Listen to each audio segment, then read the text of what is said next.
Mesdames, Messieurs, si je ne vous demande pas de vous asseoir parce qu'il n'y a pas assez de place pour tout le monde.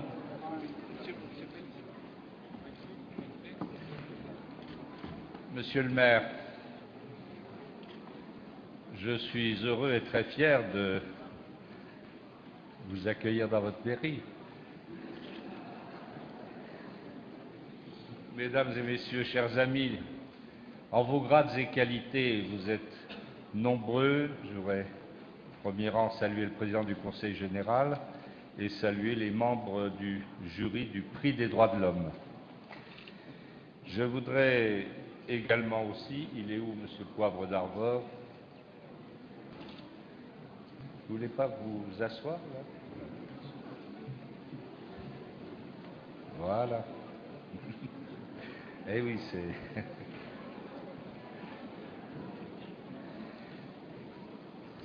Avec Françoise, commissaire générale du livre sur la place, et avec l'ensemble des membres du jury, nous sommes heureux d'être ici une fois de plus ensemble.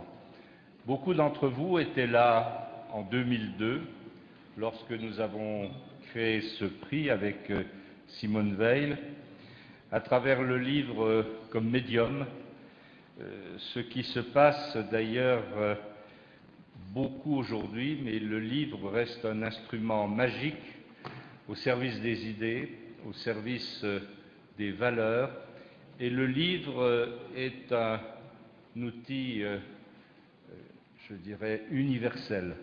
Et le débat que nous menons, le combat que nous conduisons, est un combat universel pour les droits de l'homme. Cette identité du prix des droits de l'homme s'est affirmée au fil des temps, et cette année, ce prix qui a eu, Monsieur le Président, des prédécesseurs prestigieux, nous a permis de valoriser les valeurs auxquelles nous sommes attachés, au-delà des sensibilités, au-delà des territoires, et de toujours essayer de faire face par rapport à la gravité de situation, qu'elle soit proche de nous ou qu'elle soit dans le monde. Et je voudrais, mesdames et messieurs, saluer avec amitié et estime le président d'honneur de cette édition, qui est Monsieur le ministre plénipotentiaire Olivier Poivre d'Arvor. Il n'a pas plus de cheveux que moi, mais diplomate, journaliste, écrivain prolifique, auteur de plus de 25 livres, éditeur, homme de théâtre, homme de radio, amoureux et défenseur de la langue et de la culture française. Ça va, j'ai rien oublié. C'est l'homme du marathon des mots à Toulouse. C'est aussi une exceptionnelle manifestation. Et puis on connaît votre engagement au niveau de Radio France, dans le domaine de la culture, et je voudrais vous remercier aujourd'hui d'avoir accepté d'être notre président d'honneur, d'avoir apporté votre voix, si je puis dire, pendant nos délibérations. Nous en étions porteurs, ce qui nous a amenés à l'unanimité à proposer de doter l'ouvrage et surtout de saluer les deux auteurs sur le thème « Le monde a-t-il un sens ?» aux éditions Fayard, réalisé par deux personnalités, dont une est Lorraine, l'autre aujourd'hui avait un engagement, Jean-Marie, en Bretagne. Donc Pierre Rabhi est en Bretagne, et puis Jean-Marie Pelt, Jean-Marie, bah oui, je voulais, quand ils ont été désignés, ils avaient déjà des engagements. Quand on désigne à l'issue d'un jury, on ne peut pas savoir le programme des uns et des autres. Donc Jean-Marie est là, mais on vient de s'entretenir longuement. Je suis sûr, d'abord qu'il sera, il est très proche naturellement de Pierre Rabhi, et sa pensée, il va être porteur de deux pensées. Et comme je connais bien cette personnalité, mon ami Jean-Marie Pelt, professeur de la faculté de pharmacie de Nancy, qui est connu sur le plan national et international, je suis sûr, et il ne vous décevra pas, et il sera ce porteur, je dirais, de deux livres en un, de deux visions de la société, et sans plus tarder, parce que je pense que le temps aujourd'hui nous est compté, mais je voudrais dire je pense que nous sommes tous aujourd'hui dans une vision d'inquiétude et par rapport à ce qui se passe dans le monde, dans toutes les parties du monde, y compris notre propre pays. Il y a aujourd'hui, au titre des droits de l'homme, selon les endroits, selon les latitudes, il y a des choses très très graves, il y a des difficultés, il y a des tensions. Les institutions universelles comme l'ONU ont du mal à réguler ce qui se passe dans le monde et nous sommes inquiets.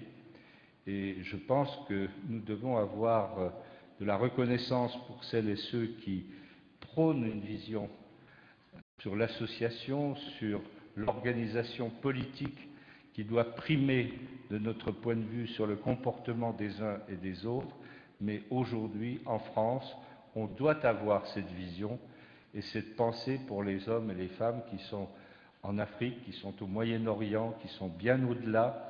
Et aujourd'hui, nous qui souvent disons que nous sommes des hommes et des femmes descendants des Lumières, on aimerait bien que cette priorité des Lumières, de la paix, du regard et du respect humain soit beaucoup plus répandue dans le monde et que nous puissions lever nos inquiétudes. En tout cas, il faut ne pas baisser la garde sur tous ces problèmes. Il faut que nous soyons des femmes et des hommes debout, qui transmettons et qui ont cette... Qu'est-ce qu'il y a alors? Ah bon. Il chahute au premier rang.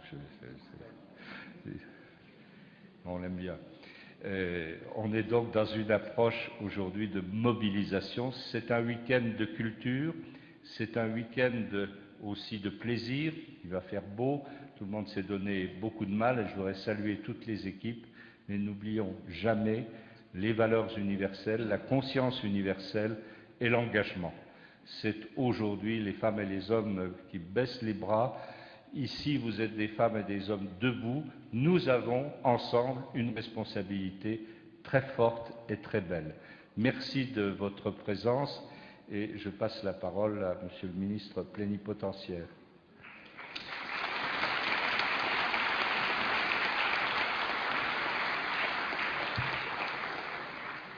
Oui, c'est une expression d'autrefois, ministre plénipotentiaire. Enfin, c'est un grade du Quai d'Orsay et qui permet d'être ambassadeur. Mais je voudrais juste être l'ambassadeur ici de ce prix et de ceux et celles qui, tous les jours, sur ces sujets de droits de l'homme, militent. D'abord, je découvre, pour avoir participé à ce jury et avoir eu à choisir avec vous, les membres du jury, ce prix. Et je voudrais dire que c'est vraiment important qu'un salon aussi public que celui que vous avez créé en maintenant de très nombreuses années ici à Nancy s'arrête quelque temps, pratique une sorte d'époquet, d'arrêt sur image pour un peu de concentration, au-delà du plaisir qu'on a d'accueillir les auteurs portés cette année par le très joyeux et formidable Dany Laferrière, s'interroge un peu sur ce monde vu de Nancy, vu de cette place, et la manière dont il va ou dont il ne va pas très bien. C'est vrai que nous sommes... je suis diplomate et j'ai commencé ma carrière en m'occupant de résolution des conflits. Et quand on est en effet en charge de ces questions-là, on voit à peu près sur la planète tous les points rouges, tous les points de friction qui sont très, très, très nombreux. Quand on est journaliste, et c'est le cas maintenant depuis quelque temps à France Culture, on le voit aussi, mais nous le voyons tous aujourd'hui à travers les images qui nous parviennent. Ces questions de droits de l'homme sont terriblement d'actualité, ne sont pas prêtes à ne plus l'être. Elles le sont, et même quand nous n'avons pas d'images, des images nous parviennent, et je voudrais peut-être qu'on ait une pensée pendant quelques instants pour ces deux journalistes qui étaient eux aussi écrivains. Ils écrivaient pour Time Magazine, qui ont été décapités sauvagement. Je pense à James Foley et à Steven Sotloff. Je connaissais James Foley. Et on voit bien que ces images prises par leurs bourreaux sont arrivées jusqu'à nous et nous montrent bien que la cruauté est universelle. Et Cet été a été, je crois, pas un été de vacances pour tous ceux qui ont voulu regarder la planète, partout, au Moyen-Orient, Israël, Gaza, l'Irak, la Russie, l'Ukraine. Des sujets de droits de l'homme ont été à la une de l'actualité. Il n'y a pas d'été sur ces sujets-là. Donc ce prix de septembre est bienvenu. Il est bienvenu d'ailleurs en ce qui nous permet de récompenser deux auteurs qui ne nous parlent pas de géopolitique, mais d'une géopolitique de la Terre. Je suis très heureux de retrouver ici, après de nombreuses années, Jean-Marie Pelt, que j'ai découvert à travers la radio, en fait, d'abord. Vous avez publié de nombreux ouvrages, évidemment, puis vous êtes connu comme universitaire, comme penseur de toutes ces questions d'environnement, mais la radio, c'était formidable de vous entendre dans ces années, il y a quelques temps déjà, je crois, sur France Inter. Voilà. Pierre Rabhi est doublement excusé, parce qu'il avait une obligation et parce qu'il est retenu en Bretagne. Vous ne pouvez pas lui en vouloir, franchement. Hein, c'est pas si mal, la Bretagne. Il vous passe ses amitiés. C'est un homme assez formidable, que vous connaissez bien, Jean-Marie, qui, venu d'Algérie, de son Algérie natale, est venu comme agriculteur, puis en même temps botaniste, poète, romancier, essayiste, très respectueux de l'environnement, ayant créé ce concept d'oasis en tous les lieux, et a pratiqué pendant toutes ces années, jusqu'à aujourd'hui, une sorte d'agroécologie qu'on retrouve à travers ses écrits, et notamment à travers ce livre qui est un livre qui est tiré de vos expériences respectives.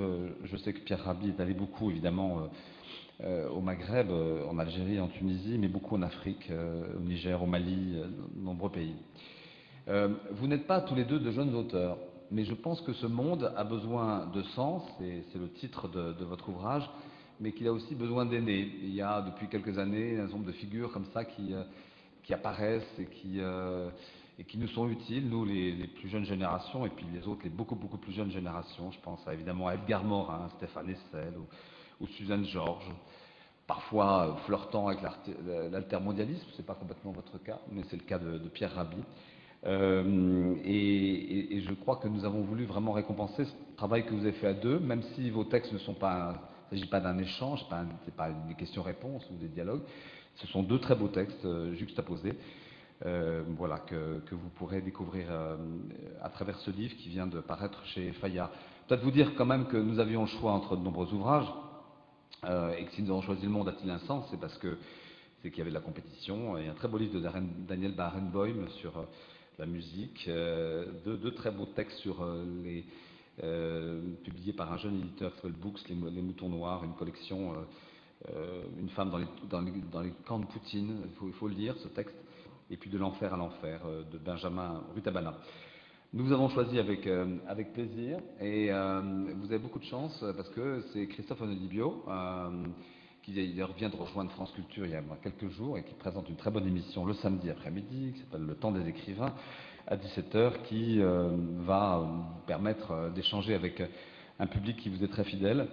Et une fois encore, merci beaucoup à André Rossino, qui a eu cette initiative de créer un prix qui vraiment nous signale à nous tous, en début de salon, l'importance de la conscience humaine, de l'humanisme et de la fraternité, qui caractérise bien, je crois, la rencontre entre Pierre Rabhi et Jean-Marie Pelt. Merci à vous.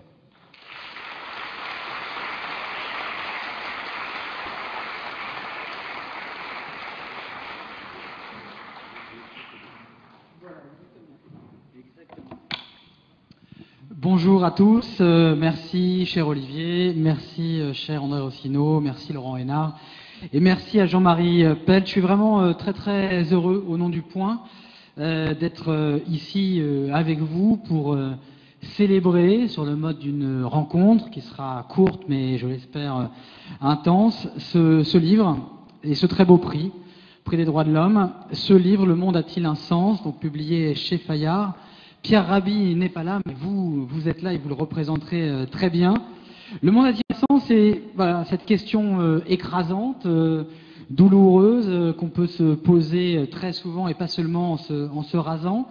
C'est aussi une question à laquelle finalement on ne trouve pas de réponse. C'est pour ça qu'on est très heureux de vous avoir avec nous. On compte sur vous pour nous éclairer sur ce chemin. Donc heureusement vous êtes là.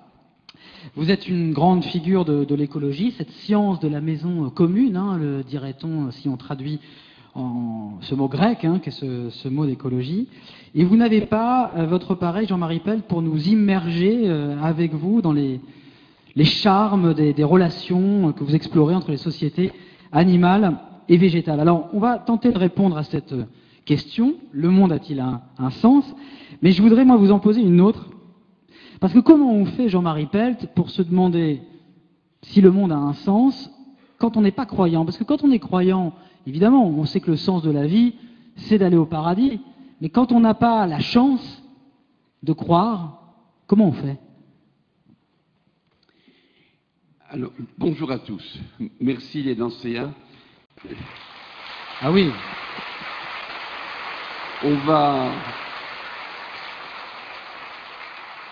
On va répondre, je vais dire aux Nancéens que je les aime.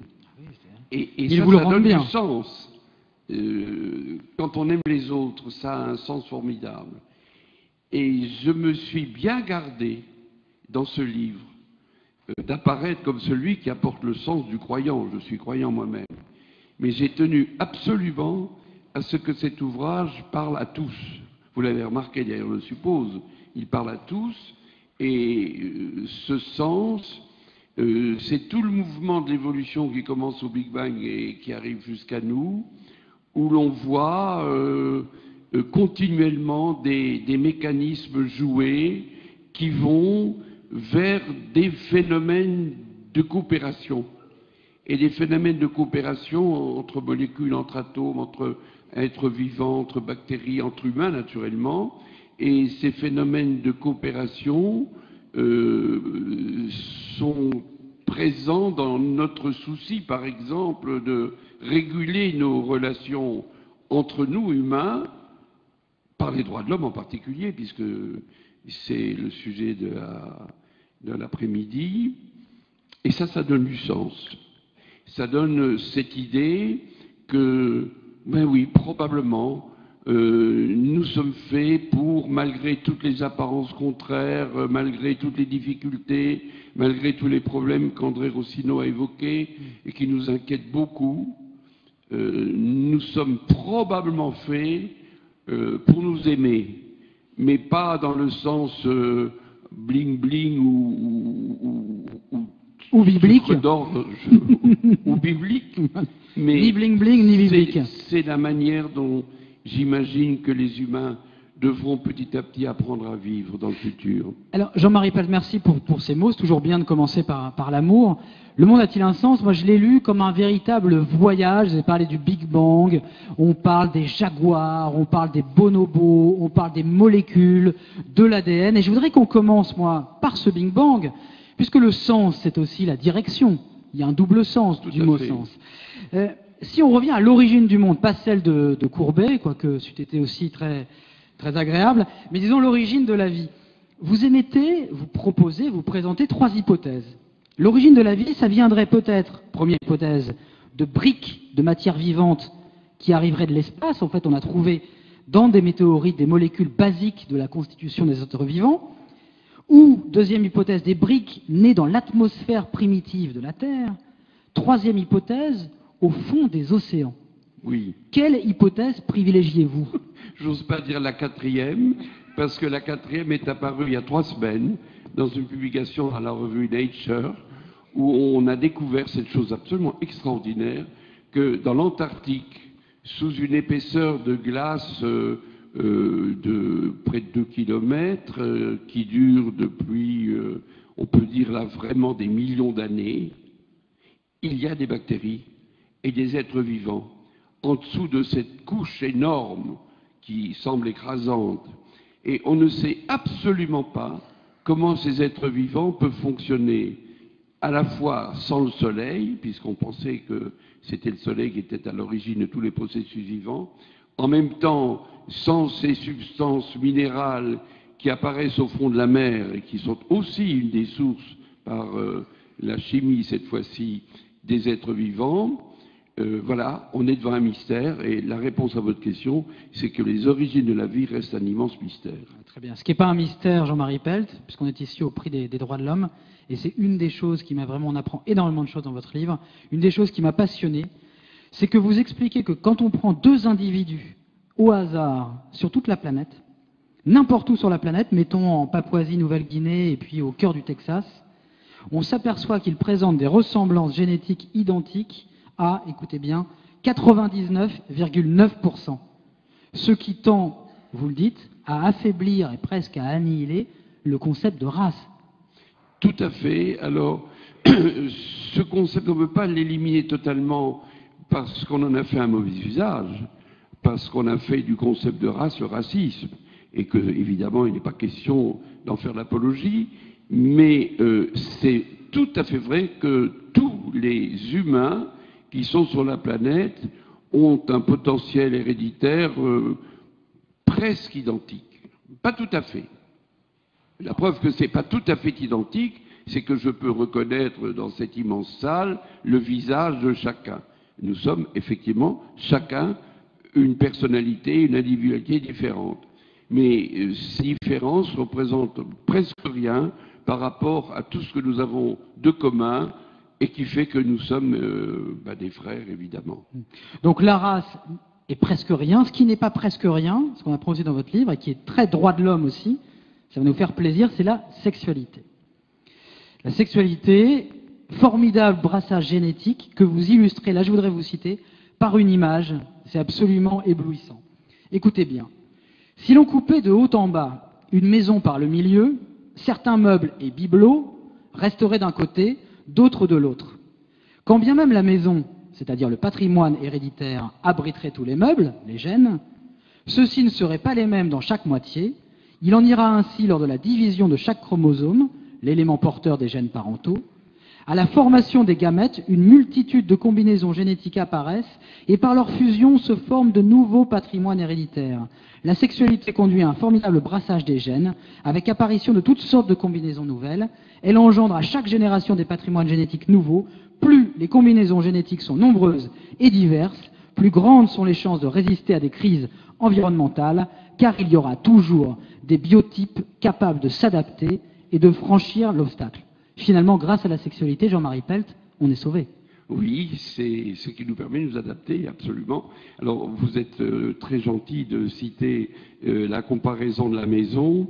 Oh, elle m'a donné du fil à retordre, je dois vous le dire. Ouais, c'est pas mal. Hein. Je cherchais à trouver une manière d'exprimer comment des parents vers les enfants se transmettent les gènes. Et c'est très subtil, en fait.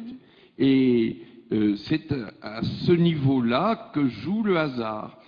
Il y a dans l'histoire de la vie des hasards, et puis il y a au contraire de la nécessité, pour prendre le titre d'un ouvrage très connu de Bono, le hasard joue, nous n'avons que 1 milliardième de chance à peu près d'avoir un frère qui serait absolument identique à nous, hormis les vrais jumeaux, qui ont le même patrimoine génétique. Mais sinon, le hasard joue absolument, et les chances pour que deux enfants qui ne sont pas vrais jumeaux se ressemblent est pratiquement nulle. Et si bien que dans une famille, il y a l'aîné qui ressemble plutôt à papa, le moyen qui ressemble plutôt à maman, et puis il y a le petit qui ressemble bizarrement à l'arrière-grand-père. En revanche, la mauvaise nouvelle, c'est pour le clonage. C'est-à-dire que les clones, eux, ne bénéficient pas finalement de la même résistance, et vous dites qu'un bouleversement des conditions environnementales survienne, et tous les clones, incapables de s'adapter s'ils ne possèdent pas le bon gène, seront éliminés. Et c'est terrible pour ceux qui espèrent dans ce clonage. Pourquoi ça ne marche pas chez le clone? Parce que le clone, on est tous pareils. Si on est cloné, on est tous complètement identiques. Et des difficultés météorologiques, par exemple, un changement de climat atteint de la même manière tous. Et tous vont disparaître, alors que quand il y a le brassage génétique, il y a ceux qui sauront s'adapter, d'autres qui s'adapteront moins bien. Il y aura cette force de la vie qui se perpétue par la sexualité. Donc, hymne à la sexualité, hein, on l'a compris, le monde a-t-il un sens? Déjà, c'est une première réponse, hein, un premier, Oui, hein, oui, pour nous oui, guider. oui, absolument. S'aimer et manifester cet amour par la forme sexuelle. Vous dites aussi, vous déplorez en fait le manque d'empathie de notre société. Il y a une valeur que vous voulez totalement remettre en scène, c'est le principe d'associativité qui nous vient du monde animal mais aussi végétal. Est-ce que vous pourriez nous parler de ce principe d'associativité qui va peut-être permettre aussi de nous sauver? Alors c'est l'axe du livre. Depuis le Big Bang jusqu'à nous aujourd'hui, il y a quelque chose qui fonctionne et qui fonctionne toujours de la même manière. Des éléments simples, et parfois très très très simples, comme des particules élémentaires, s'associent par deux ou à plusieurs pour donner des éléments plus complexes. Alors jusqu'à présent ça paraît complètement évident, mais, et c'est toute l'astuce, avec émergence de propriétés nouvelles. Ce que Pascal exprimait par cet adage célèbre, le tout est plus que la somme des parties. Et j'ai suivi ce mouvement à travers toute l'histoire de l'univers, vous l'avez vu, pendant le premier milliardième de seconde après le Big Bang, donc tout à fait au début, les bosons, qui sont des particules qu'on a découvertes il y a 2 ans seulement, mais dont on supposait l'existence, se sont associés à des quarks, qui sont des particules qu'on connaissait déjà, pour donner aux quarks une masse.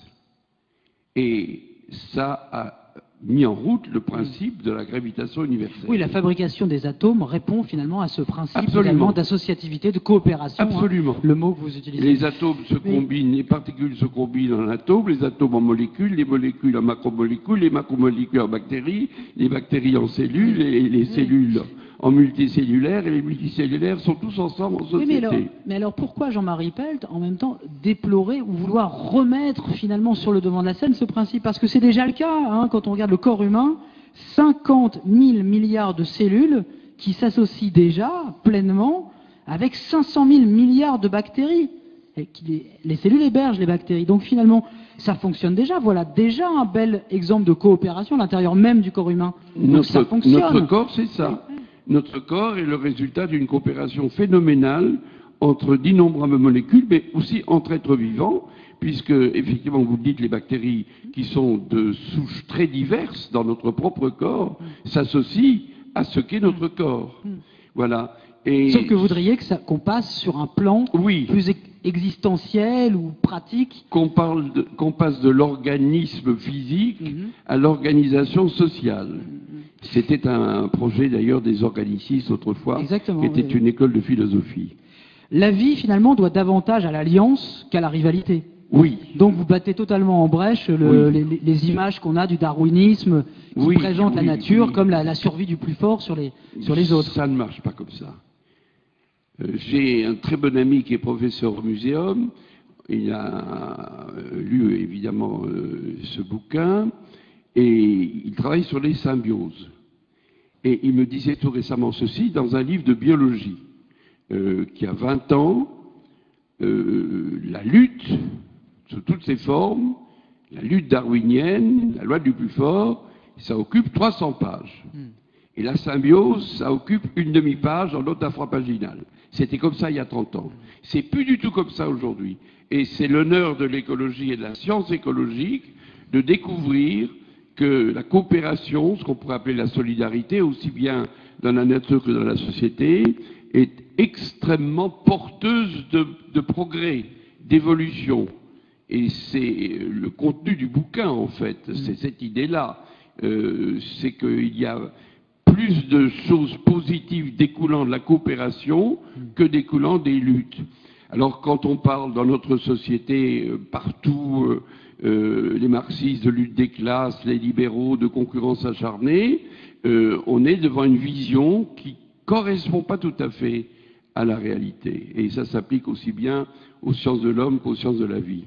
Vous citez quand même un philosophe, Kropotkin, un des théoriciens de l'anarchisme, en Oui, fait, oui. qui formulait ça, qui disait l'entraide compte plus que la compétition dans l'évolution du monde animal et de nos sociétés. Oui. Le plus apte, finalement, c'est celui qui fait alliance. Tout à fait, mais Potocki n'est pas connu parce qu'il est russe et que le monde, c'est le monde anglo-saxon. À partir du 19e siècle, quand on a construit Big Bang à Londres, ça voulait dire c'est ici le centre du monde. Ce qui explique entre nous largement l'énorme succès de Darwin. Le livre de Potocki est un livre remarquable que j'ai lu, qui est passé totalement inaperçu, et lui insistait avec beaucoup d'exemples pris dans la nature sur la force de la coopération, y compris dans le monde animal. C'est vrai, quand on regarde, en fait, vous parlez de ces espèces, les espèces qui sont, disons, moins sociabilisées, comme le jaguar, par exemple, ou le tigre, sont les espèces en voie d'extinction, en fait. Et il y a un très très beau passage sur la façon dont s'organisent, bon, les abeilles, on connaît, les poissons, avec le récif de corail et les poissons chatoyants, qui sont chatoyants parce que ils doivent répondre à certaines mécaniques d'agressivité, de défense, et puis ces bancs de poissons couleur argent ou translucide qui fonctionnent comme un seul organisme, en fait. Oui, il y a de belles histoires de poissons dans le bouquin, vous avez tout à fait raison, où on assiste au passage des canards aussi. On parle longuement des canards, où l'on passe... c'est une lecture très, très plaisante, très imagée, toujours avec Vous trouvez Ah oui, c'est vous qui le dites. Ah bah c'est-à-dire que, oui, non, voyage dans les atomes, on en parlait, le Big Bang, les quarks, et puis très vite cette nature, on a presque l'impression d'ailleurs de suivre voilà, la marche du temps. Parce que ça se suit comme ça dans l'histoire. Exactement. C'est notre histoire. Alors en revanche, j'ai quelques questions, hein, je suis peut-être un peu moins d'accord. Bon, vous dites que la rivalité menace, alors c'est peut-être la partie plus de Pierre Rabhi, mais vous allez répondre pour lui. La rivalité menace l'avenir du monde, hein, c'est ce qu'on comprend en vous lisant, mais vous mettez un peu tout pêle-mêle, bon, la connivence des politiques et des financiers, la surconsommation, les androïdes, les robots, hein, l'intelligence artificielle, la surconsommation, les monocultures dans les grosses exploitations, qui définissent finalement un profil que vous nommez l'homme pétrolytique. Pourquoi mettre tout ça aussi dans le même sac pour dire que finalement l'homme fait du mal à la planète et que finalement c'est un peu lui le coupable? Alors la thèse de Pierre Rabhi, qui a donc écrit son texte, comme vous l'avez signalé au début, c'est que l'humanité se perçoit comme intelligente et qu'en réalité on ne l'est pas.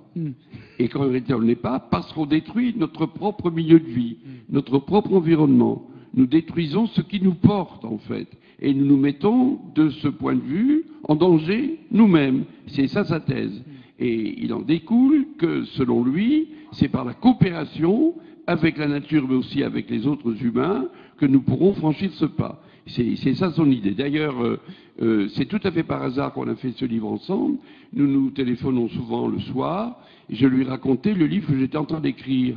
Et il a embrayé quand j'ai parlé de la partie humaine, puisqu'il y a trois parties. Il y a d'abord le monde inanimé, donc avant la vie, après il y a le monde vivant, après il y a le monde humain. Et je lui parlais du monde humain. Il a parlé lui à son tour aussi du monde humain, mais il en a parlé tellement bien que tout d'un coup j'ai dit, mais Pierre, tu veux pas le faire, ça fais-le toi.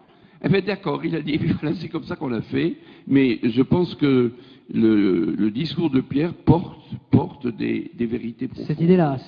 Porte des vérités profondes. Oui, il tente de circonscrire un peu ce qu'on appelle l'anthropocène, c'est-à-dire cet âge géologique où autour de l'homme, où l'homme est devenu presque un acteur géologique. C'est tout à fait ça. Et dans ce texte, il se révèle comme un vrai philosophe, je crois. Mais par exemple, l'intelligence artificielle, ça peut être formidable. Tout dépend de l'usage qu'on en fait. Le transfert, il dit c'est le transfert des fonctions cérébrales vers les ordinateurs et ça condamne la conscience. Il exagère un peu. Bon, je suis pas très doué dans les ordinateurs, je dois vous confesser. Mais non, mais cette idée que l'homme justement serait son propre ennemi et que qui fait tout mal. Écoutez, on a sorti l'iPhone 6. Plus, iPhone 6, plus. Donc il est encore mieux que l'iPhone 6. Et alors on voit des gens qui se précipitent dans les magasins d'Apple et puis qui sont complètement addicts. Et il y avait ce monsieur à la télévision avant-hier soir, c'était avant-hier soir, qui disait aux infos de 20h, sans Apple, je ne pourrais pas vivre. Eh bien, je trouve ça très inquiétant. Moi, je peux, vous voyez. Bon, il faut savoir où on va. Oui. Et il faut savoir garder le juste milieu, comme disent les bouddhistes aussi, hein, le juste milieu. Le juste milieu. Donc pas du tout Jeremy Bentham, hein, le père de l'utilitarisme, qui disait que finalement la société avait pour but de dispenser à chaque individu vivant sur la planète de plus en plus d'agréments et de moins en moins de souffrance. C'est ça. Moi, je trouve ça pas mal. Oui, c'est Bentham. Ça. Bah oui, mais c'est Jérémie. Voilà, mais dans le livre, vous vous inscrivez un petit peu J'ai en faux. J'ai rencontré une personne qui a fait une thèse sur Bentham il n'y a pas longtemps. C'était chez Corinne Lepage. Et on a discuté de Bentham. Alors c'est très compliqué parce que si on ne cherche que son propre bonheur tout seul et que tout le monde en fait autant, tout le monde se marche sur les pieds. C'est ça le problème. C'est ça le problème de Bentham. Est-ce que vous définiriez comme Pierre Rabhi intendant et serviteur de la terre? Oui. Très beau. Très beau. Je dirais que vous l'avez dit ça. Oui. Intendant et serviteur de la terre. C'est lui, hein, qui il est ça. Oui, je lui dirais. C'est ce qu'il est, Pierre. Il tire la sonnette d'alarme et il le fait avec beaucoup de talent. Vous pourrez l'entendre à Nancy. Je vois qu'il vient le 17 octobre. Il y aura 1500 personnes. Comme là partout, aussi. Hein. Comme partout où il va, il faudra ouvrir tous les salons. Il y a 1500 personnes. Je ne sais pas où il va parler. Mais il est très écouté et il a un discours qui est très, très touchant et qui va au fond des choses. En revanche, ce qu'il dit aussi dans le livre, je ne sais pas du tout si vous partagez cette thèse, c'est qu'il pense que c'est totalement insensé, hein, c'est l'adjectif qu'il emploie, d'envisager une colonisation sur la Lune ou sur Mars. Vous pensez ça aussi, c'est insensé? Oui, parce que ça ne se produira pas. Ça se on en rêve quand même. Ça se produira peut-être enfin, un endroit calme. Dans 1000 ou 2000 ans, j'en sais rien. Mais actuellement, aller sur Mars, c'est une utopie pure, parce que on pourrait à la limite y aller, mais on ne peut pas décoller. Parce qu'il y a une forte gravitation, on ne pourrait pas décoller, il faudrait emmener des quantités donc on peut pas repartir, carburant. On ne peut plus revenir. On peut plus revenir. Donc c'est pas demain la veille qu'on va y aller. Rappelez-vous qu'on a été sur la Lune il y a bientôt 50 ans, qu'on n'y est pas retourné. Donc ça montre bien qu'on n'a pas une pression qui nous mène sur les astres lointains. Ceci dit, moi je suis absolument passionné par l'astrophysique et par l'astronomie. Mais qu'est-ce que vous répondriez justement à tous ceux qui, en lisant parfois le livre, pourraient se dire, oui, mais le progrès, c'est l'intelligence artificielle, c'est justement de rêver et d'essayer de rendre le rêve d'aller sur Mars ou sur la Lune concret, c'est le sens du progrès. C'est pas justement ce qu'il appelle, je vais reprendre son expression, la modération. La sobriété heureuse. La sobriété heureuse et la modération. Je vais pas retrouver. Allez-y et je vous rejoins. Oui, c'est la sobriété heureuse. La sobriété heureuse, c'est de faire de nous des consommateurs raisonnables qui ne vivent pas tous les jours d'innombrables frustrations parce qu'ils ne peuvent pas acquérir ce qu'ils ont vu dans les pubs à la télévision. Et que lorsqu'on a une spiritualité qui soit religieuse ou qui soit laïque, il y a les deux possibilités naturellement. On a, pour les forces de l'esprit, comme disait Mitterrand, peut-être plus de considération que pour le désir perpétuel de biens matériels qui sont obsolescents au bout de 6 mois, comme les machines à laver et surtout comme les iPhones. Très beau livre, voilà, j'ai retrouvé, c'est la puissance de la modération, dit-il, qui peut apparaître un oxymore, hein, une contradiction. Donc il ne nous reste, puisqu'on n'ira pas sur Mars ou sur la Lune d'aussitôt, il ne nous reste donc que cette planète, hein, la planète Terre, et la communauté des hommes présents sur cette planète. Pour terminer, Jean-Marie Pell, qu'est-ce que cette insurrection des consciences que vous appelez de vos voeux tous les deux? C'est l'idée que l'associativité donc, qui a fonctionné à toutes les étapes nous concerne et que nous sommes invités, nous, à coopérer. Il y a un élément nouveau qui apparaît avec l'homme, c'est que à partir de l'arrivée de l'Homo sapiens, il y a aussi l'arrivée du mal. D'Ormesson en parle très très bien là, dans son dernier bouquin, vous l'avez vu, je pense, comme un chant d'espérance. Alors, comme il y a l'arrivée du mal, nous devons nous associer pour le bien. Et nous associer pour le bien, eh bien, c'est d'avoir des codes. Et si on fait l'histoire des droits de l'homme, puisque c'est le mot de la fin, alors on se souvient du code d'Hammurabi, à l'époque des Sumériens, le premier code de l'histoire, où on réfléchit à la manière dont les hommes peuvent vivre ensemble en paix. Puis ensuite, il y a le fameux cylindre de Cyrus, dont le texte est affiché à New York à l'entrée des Nations Unies. Et Cyrus, le grand empereur achéménide, père 6e siècle avant Jésus-Christ, il a cette intuition formidable que dans son immense empire, il faut que les différentes cultures puissent s'exprimer librement. Voilà. Et pas d'une manière autoritaire. Bon, après, il y a les commandements de Dieu de Moïse, l'étape de la loi. Après, il y a la règle d'or des Grecs, ne fais pas aux autres ce que tu ne veux pas qu'ils te fassent. Et puis après, il y a les droits de l'homme. Et tout ça, c'est une filiation de textes successifs qui nous apprennent les règles du bien vivre ensemble. Et nous avons besoin, ces règles-là, de les faire nôtres et de les appliquer dans nos vies personnelles et dans notre vie collective. Et parfois de se secouer un peu par cette insurrection des consciences. consciences, c'est ça. Voilà. Et cette insurrection des consciences que vous pourrez aussi faire vôtre en lisant donc, le livre de Jean-Marie Pelt, Pierre Rabhi, Le monde a-t-il un sens, publié chez Fayard. Merci beaucoup. Merci à lui. Et bravo pour ce prix des droits de l'homme. Et pour cette continuité dont on a besoin de percevoir aussi la nécessité. Merci beaucoup.